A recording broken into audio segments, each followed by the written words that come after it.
Gravando?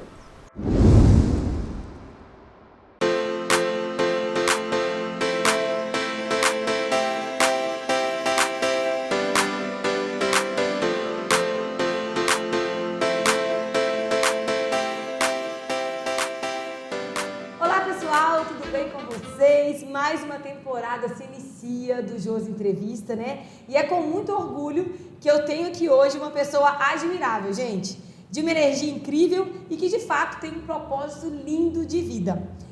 É incansável quando se trata de cumpri-lo, gente. O Wenderson, ele tem uma energia maravilhosa, ele é médico veterinário, membro do GRAD Brasil, né? Hoje vamos falar um pouquinho das diversas atuações, né, do GRAD pelo Brasil, inclusive na aldeia dos Yanomamis, né, que ele esteve lá há pouco tempo, e na região norte de São Paulo também, agora mais recente, né? Obrigada, Wenderson, pela sua presença. Está estreando aqui o Josi Entrevista, temporada 3. Que isso, Josi. Eu que agradeço pela oportunidade. Espero poder contar um pouco dessa experiência aí, quem sabe até motivar outras pessoas. Com certeza, eu tenho certeza que vai ser incrível toda a sua experiência de vida aí com o GRAD, né, com a medicina veterinária, vai ser maravilhoso. Então acompanhem, gente, toda essa entrevista está começando agora. Já aproveita, se inscreva no canal Josiane Zinato, porque a temporada 3 está começando com tudo e serão 30 episódios que vai começar agora em março. Então toda semana episódios inéditos. Já se inscreva no canal e acompanhe toda essa temporada que vem com muita alegria por aí, tá bom? Mas antes, gente, eu quero dar um presente pro Wenderson, né? Os meus convidados ganham um presente do Josi Entrevista. Que beleza, hein? Gente, eu quero apresentar pro Wenderson os óleos essenciais da doTERRA.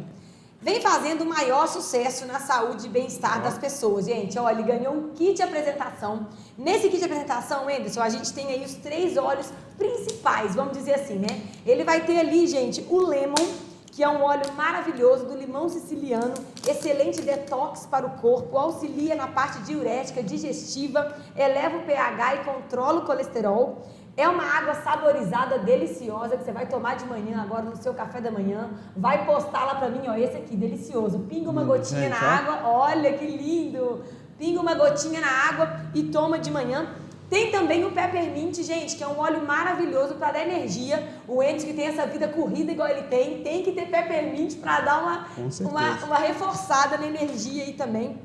Alivia a dor de cabeça, auxilia na respiração. E o lavanda maravilhoso para você relaxar à noite, dormir bem, para recuperar para o dia seguinte, ó, correr atrás de novo aí. Então é um kit maravilhoso, gente, da doTERRA. E para saber mais sobre os usos dos óleos essenciais, desses produtos que são naturais e estão fazendo aí uma transformação incrível no bem-estar e na saúde das pessoas, vocês podem me chamar aqui no meu Instagram. Eu vou deixar o endereço para vocês aqui no Instagram, para vocês me chamarem lá e tirarem as suas dúvidas. Eu sou consultora da doTERRA, estou empreendendo com essa empresa maravilhosa. Então, se você também quer saber mais sobre os produtos, sobre a doTERRA, sobre o empreendimento, me chama lá, que vai ser um prazer conversar e apresentar para vocês, tá bom? Depois me contem. Com certeza. Eu quero saber. Já estou ansioso aqui que vai dar esse kit de apresentação aí. Eu vou postar o feedback do Wenderson para vocês, gente. Bom, mas vamos lá, né? Mais um episódio de hoje de entrevista que eu começo aqui hoje com muito orgulho falando do GRAD, gente. Essa equipe maravilhosa que vem fazendo a diferença, né, no nosso país. Bom, o Wenderson, vamos falar um pouquinho dele. Ele é formado em medicina veterinária. É um grande orgulho para a nossa cidade porque ele está em vários trabalhos importantes, né, e vem fazendo a diferença nessa área. Mas claro que a gente não pode deixar de falar desses desafios que ele tem vivenciado na pele nos últimos meses, né? Você, que é membro fundador do GRAD, né? Tá lá desde o início. O GRAD, gente, significa Grupo de Resgates de Animais em Desastres. E está cada vez mais atuante nas principais situações de desastres e tragédias naturais do nosso país. E já esteve em operação no Pantanal, no Espírito Santo, em Brumadinho, na Bahia, Petrópolis e agora, mais recente, nas aldeias Yanomamis e na região norte de São Paulo. É lindo de ver o trabalho, né, que você e toda a equipe do GRAD faz pelos animais e pelas pessoas, né, atingidas por essas situações. Mas conta pra mim, Wenderson, como é para você receber um chamado para uma operação e o que vai passando na sua cabeça no trajeto até chegar lá? Bom, Josi, então, na verdade, eu acho que é um chamado primeiro de vida, né? Com certeza. A gente tem que ter claro que eu acho que isso é um propósito que a gente define, na verdade nem que define, que surge, nasce com você.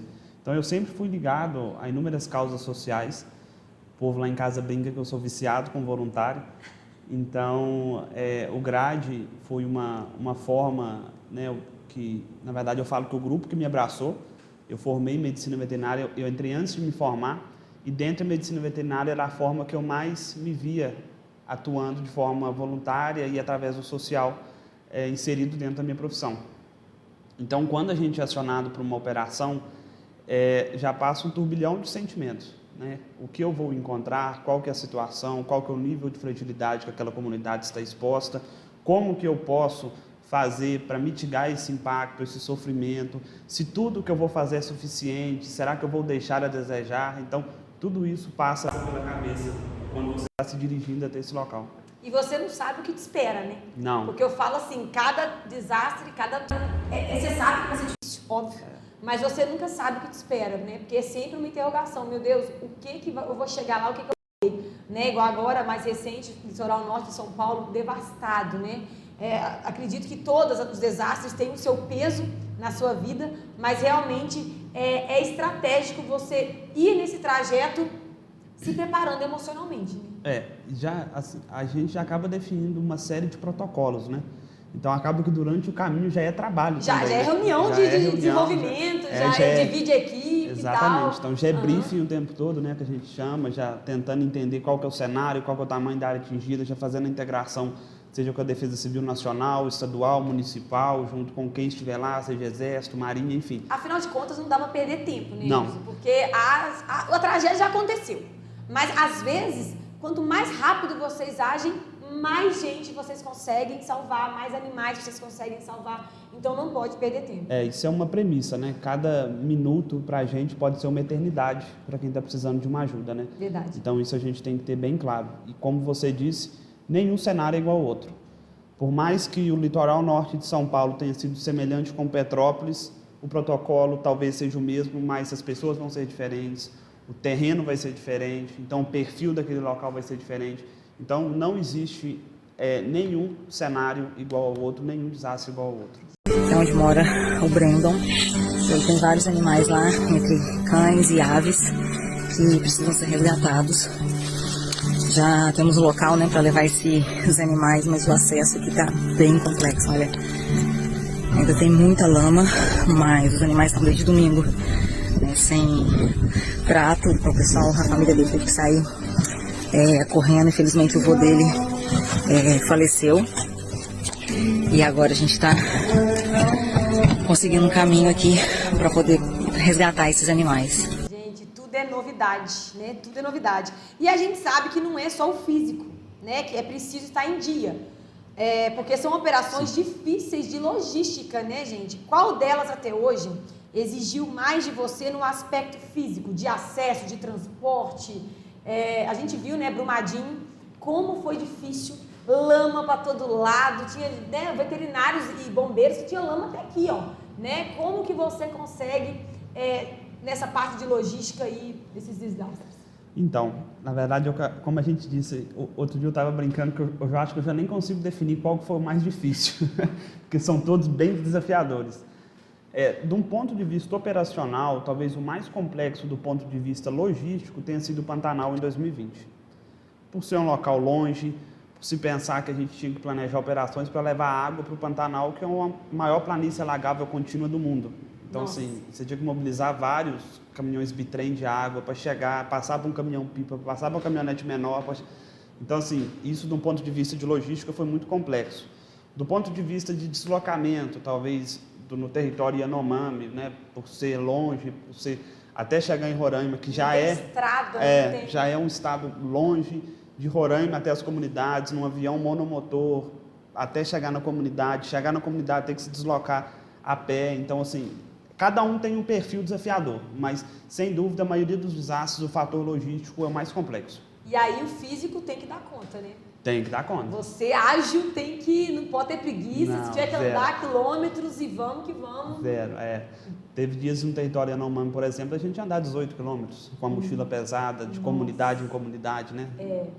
É complicado demais, gente. E também, né, mais do que o físico, a gente sabe que o emocional conta muito. Porque ali você lida com a pior dor das pessoas, que é a dor da perda. Né? Muitas vezes de entes queridos, de animais, né, queridos, de moradia, da história daquela família. Enfim, como tem sido para você também agir como amparo emocional dessas pessoas? Isso é um fator necessário, né? Porque as pessoas que estão no cenário daqueles estão vivendo talvez um dos piores momentos da vida deles. A água veio de uma vez, pelo fundo e pela frente. Aí não teve como, nada, de pegar nada. Aí perdemos tudo. E a senhora salvou seus 2 animaizinhos, né? Aí esse daqui ficou em cima de um telhado 3 dias. Que é o pitoco, que está ali no fundo, e o outro é o betorno. Esse é o betorno. Né? Muitas pessoas perdem familiares, entes queridos. Alguns perdem toda a referência que ele construiu ao longo de anos, né? Por exemplo, perde talvez o álbum de fotos do casamento, que tanto batalhou, a construção da casa, A memória, que ele tanto... né? A memória também se vai ali. Exatamente. Então, o nosso trabalho, ele tem essa pegada também, porque o animal, naquele momento, ele é um elo de ligação da família com tudo, né? Porque hoje os animais já são considerados membros da família. Com certeza. Então, a gente tem que entender isso também. Eu sempre brinco que a gente não separa o inseparável. Então, o nível de resposta nosso hoje, tanto é para os animais quanto para as pessoas. Em várias situações, quando a gente chega para fazer abordagem com os animais, antes de eu chegar no animal, tem a pessoa. Eu tenho que saber entender o momento complexo que ela está vivendo, conseguir abordá-la, conseguir acalmar aquela fragilidade que ela está ali, para tentar explicar como que a gente pode contribuir, enfim. Então, é o que você disse. O fator psicológico aí, ele tem que ser muito bem trabalhado. Dona Marinalva, a senhora mora aqui há quanto tempo? Aqui mesmo, Barra da Voz, vou fazer 5 anos. E mora aqui quem com a senhora? Só Roberto. E os animais? E o que esses animais representam para a senhora? Ferramenta, representa muita coisa. Quando eu estou triste, é que eu me alegro, eu tenho sirvo, brinco. Verdade. E toda a vida importa, né? Então vocês vão para esses lugares para poder salvar mesmo, né? Desde galinha, ao pet, ao passarinho, ao gato, ao boi, qualquer animal que respire ali é digno de vida, né? Então, sim. Mas como que é o seu emocional? Isso, você já consegue blindar isso? Porque, gente, boa vontade eu tenho, mas eu não tenho emocional para esse tipo de situação. Eu acho que eu ia chegar lá e eu ia ser mais uma para ser consolada. E como é que você se blinda para não ser um problema no meio? Tem um treinamento do GRADE para isso? Tem. A gente passa por uma série de capacitações que, de fato, nos ajudam a preparar para viver esses momentos. Mas tem hora que dá nó na garganta, que não é fácil e que você tem que entender que você está ali para ser uma solução e não mais um problema em meio a toda aquela situação. Então, não é ser frio ao ponto de não sentir emoção, mas conseguir controlar ao ponto de não esclarecer isso para fragilizar mais a situação ali. Verdade. Então, eu falo que talvez uma das operações que tenha tido um apelo emocional forte, sem dúvida, foi a questão dos Yanomamis, né? Por ver a fragilidade do ser humano, porque eu falo que é diferente o desastre que a gente está vivendo lá do que o que a gente vive, que é aquele agudo. A situação dela veio se tornando uma situação crônica. Né? Então, hoje a gente tem uma situação que veio à tona, mas há quantos anos isso para chegar nesse ponto? Né? Exatamente. Foi se acumulando. Então, lá a gente teve que lidar com a pior dor, que é aquela dor que era passível de solução. A gente viu pessoas morrerem de fome. A gente já está aqui no Lomai há vários dias e agora o helicóptero passando aqui fica todo mundo esperançoso de que seja algo, né? Para eles aqui a gente torce realmente que seja, porque a fome aqui dessa população tá absurda. Já estão em fila. É comida, gente, é comida! Agora é a divisão aqui do alimento, a gente vai fazer isso. As pessoas perderem membros por Bichos, infestação, né? de bicho de pé. Então isso, né, uma criança veio a óbito comigo porque faltou oxigênio para ela. Vou falar disso.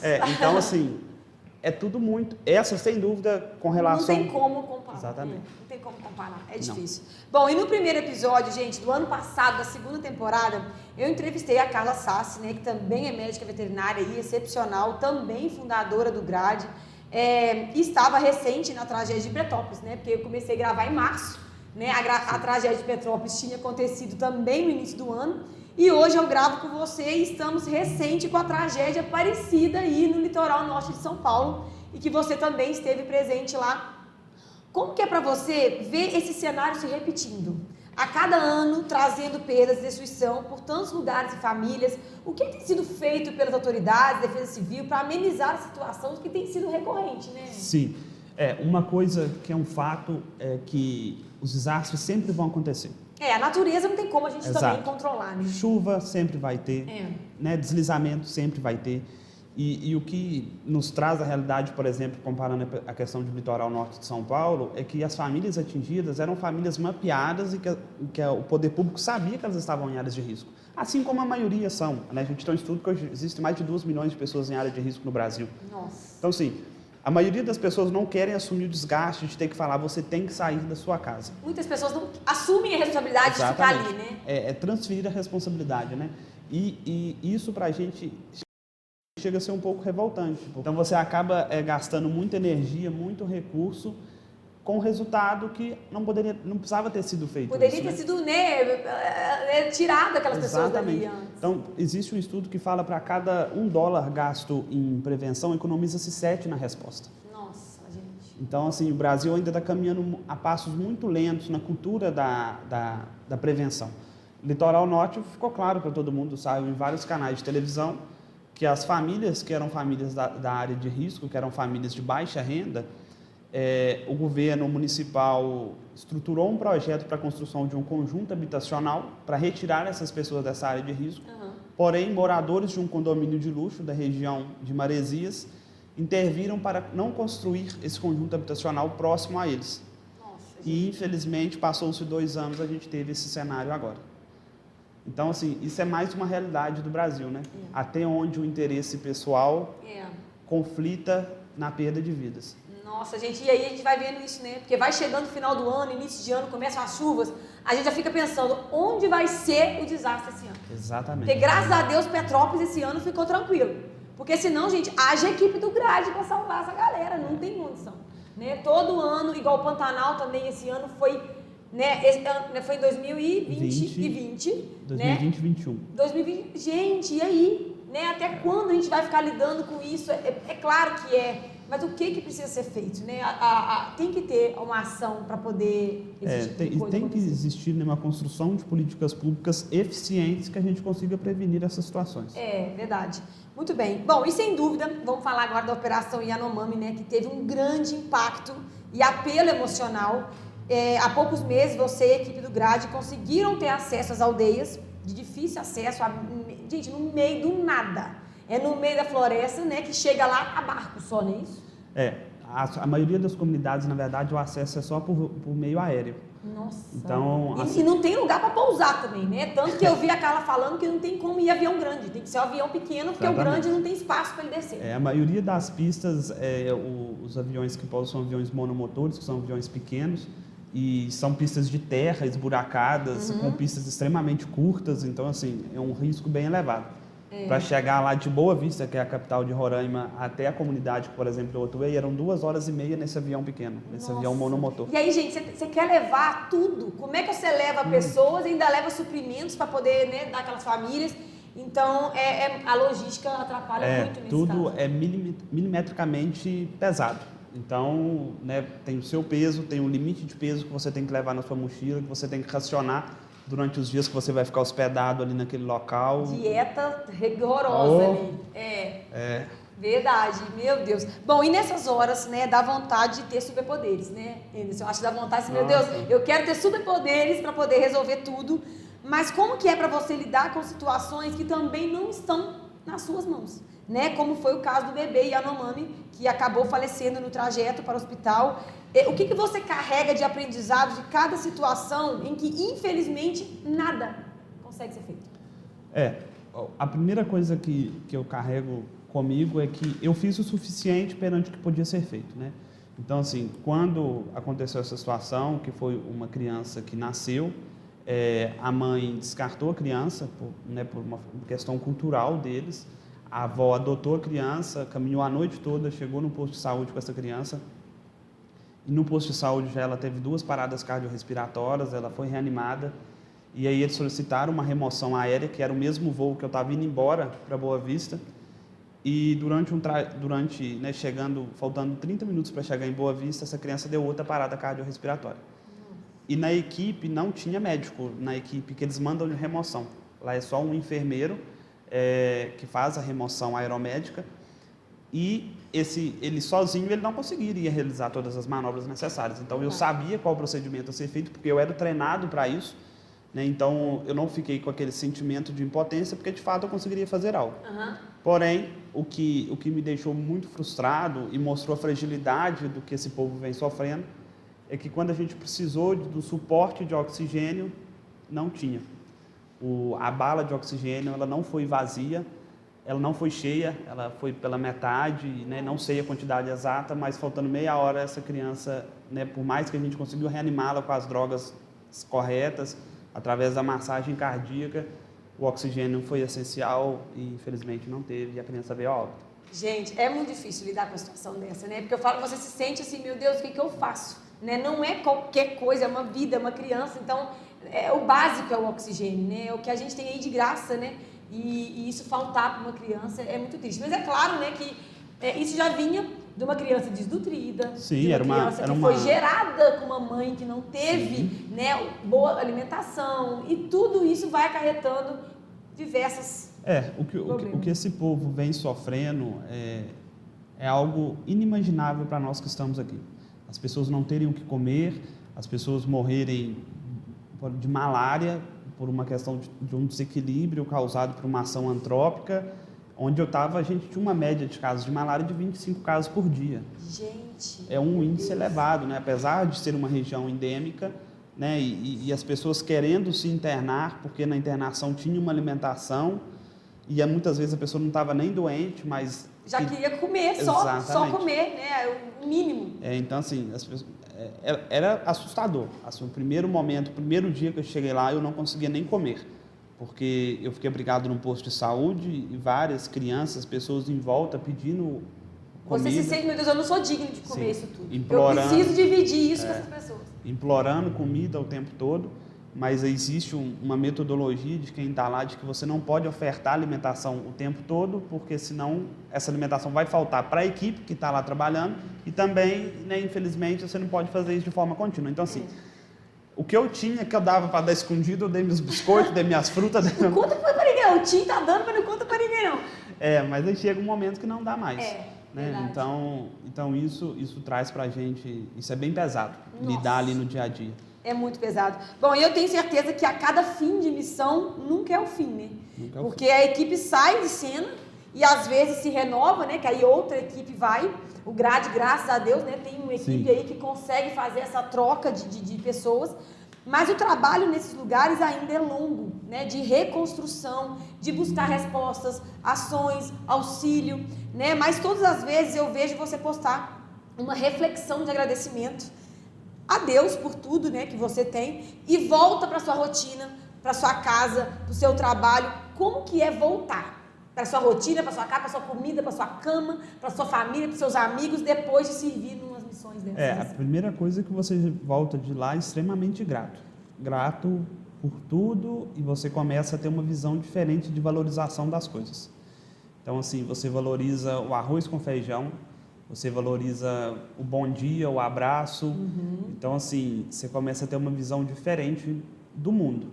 Então... Esse é o primeiro baque que te dá. E também começa a te dar aquele sentimento de impotência, né?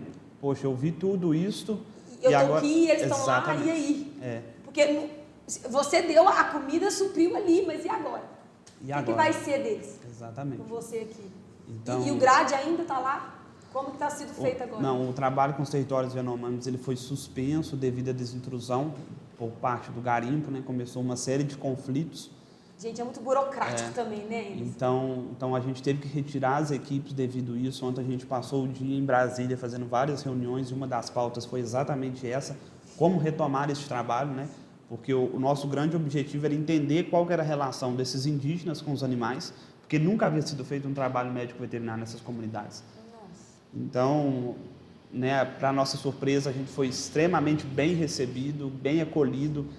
Ontem, em Brasília, eu fui na posse da Frente Parlamentar Ambientalista e eu tive a felicidade de encontrar com um indígena que eu encontrei lá em Auaris. Nossa, olha que legal.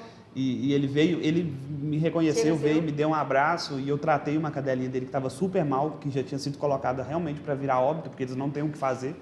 Não tem comida para eles, vai ter para o Exatamente. cachorro, gente.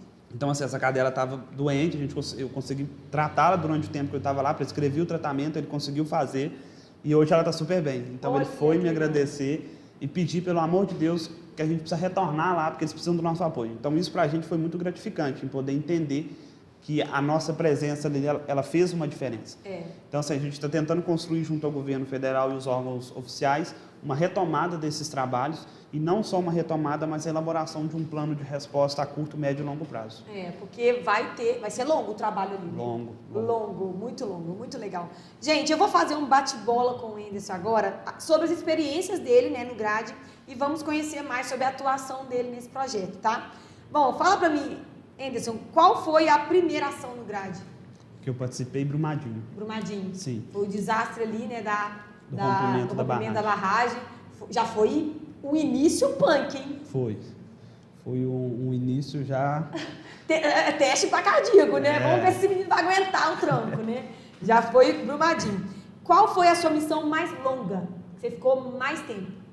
Pantanal 2020. Quanto tempo você ficou lá? Olha, a gente teve foram quase 40 dias de operação. Gente, imagina. Eu não fiquei todo esse tempo, né? Gente, não tem físico e emocional que aguenta 40 dias, né? Eu tinha que vir e voltar, mas sem dúvida foi a operação mais longa que a gente atuou. De tudo, legal. Você já foi atacado por algum animal enquanto estava em missão? Não, nunca sofri. Porque, gente, não é só cadelinha e cachorrinho que eles... né? É cobra, é animais perigosíssimos, né? Não, é desde onça pintada, serpente. Graças a Deus nunca sofri nenhum tipo de ataque. Nunca sofri, graças a Deus. Você já ficou mais de 24 horas sem dormir? Já, com uma anta. É mesmo? Um tratamento dela? Sim, tratamento intensivo com uma anta nas queimadas de 2020. Gente, 24 horas sem dormir. Tem superpoderes ele não tem. Pra mim ele tem superpoderes. Qual foi a que mais te impactou? O resgate de animal? Ou missão em geral, assim, né? Os Yanomamis. Os Yanomamis, né? E no caso foi a mais... teve o apelo emocional mais potente, né?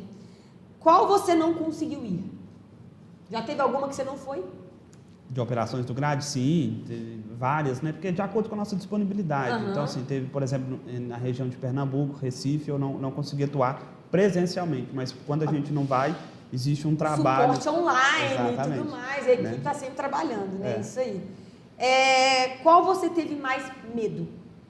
Você esteve ali e falou assim, meu Deus, pode ser que eu entro aí e não saio. E aí? No litoral norte, a gente estava fazendo um resgate agora, numa área de extremo risco, que dava cerca de meia hora de caminhada, com lama até na cintura, porque ainda existia um determinado risco de deslizamento, começou a chover. Gente, e aí você corre o risco de ir no... E aí? É Deus segurando a mão ali para ver se tá tudo certo. Sim. Claro que é tudo muito controlado, né? O GRADE ele tem treinamento para isso, né? Apesar do risco sempre existir, vocês sabem o que estão fazendo. Vocês sabem onde estão entrando, sabem como tem feito, né? Mas ainda assim é sempre uma aposta, né? Uma esperança mesmo. O que você sempre leva contigo para as suas operações?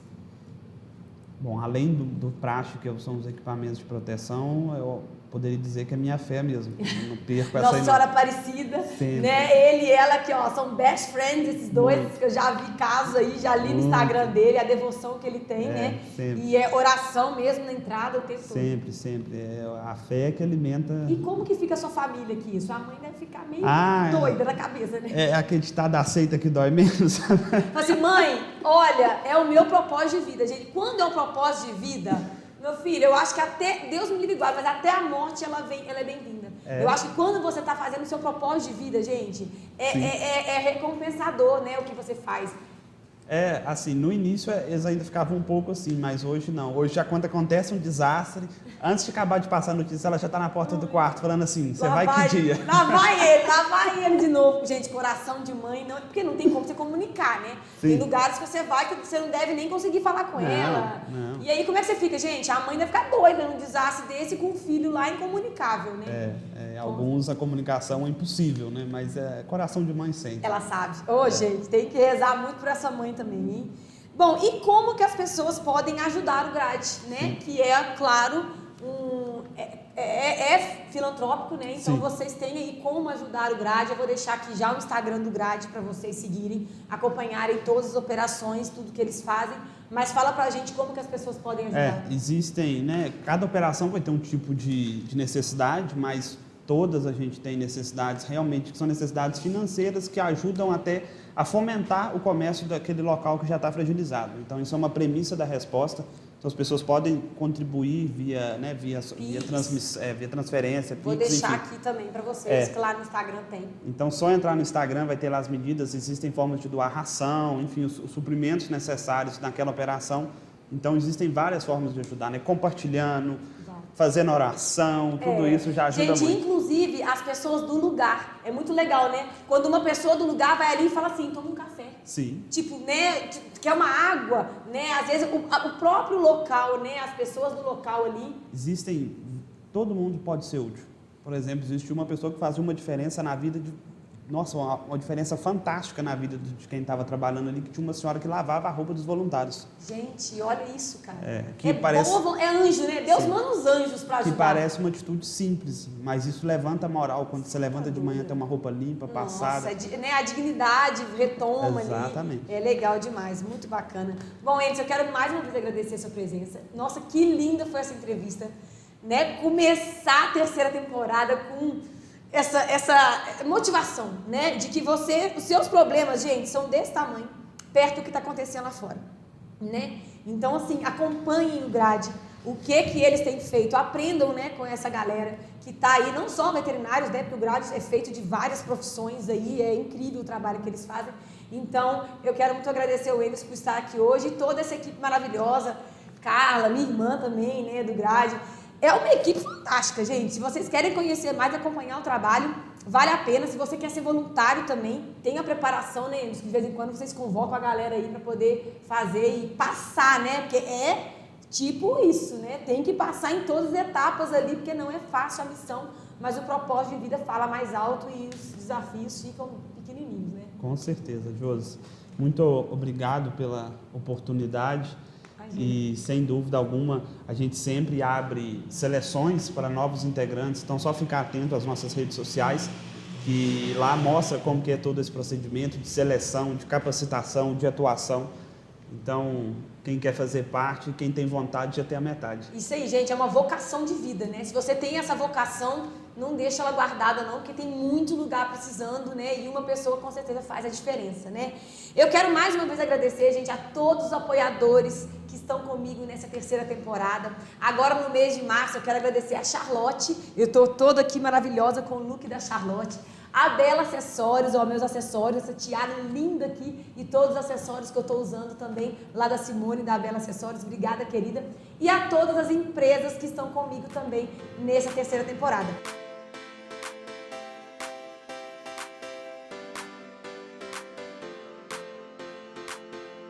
Eu quero muito agradecer a todos que estão acreditando nesse trabalho. Já segue lá então, né, Josiane Zinato. Os melhores momentos virão no Instagram também. Vou deixar para vocês aqui no Instagram para vocês acompanharem os melhores momentos das entrevistas. E a partir de agora foi dada a largada, terceira temporada, para vocês acompanharem com muito carinho, viu? Espero vocês. Muito obrigada. Até a próxima. Fiquem com Deus. Tchau, tchau.